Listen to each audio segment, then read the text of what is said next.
Hi! In front of me is Xiaomi Redmi Note 8 2021 and today I would like to show you how you can add face data on this smartphone.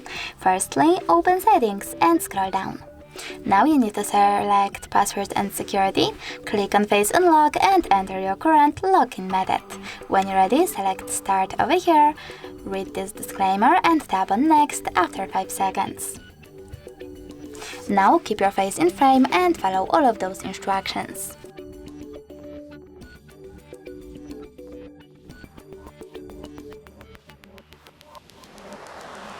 After that, you can name your face data over here. I will go with some gibberish and when you're ready, select done. Then when I turn off my screen, now turn it back on. I can see that face unlock is working properly, so all I need to do is swipe up to unlock my smartphone. Thanks so much for watching. If you enjoyed this video, don't forget to leave a like, comment and subscribe. Bye!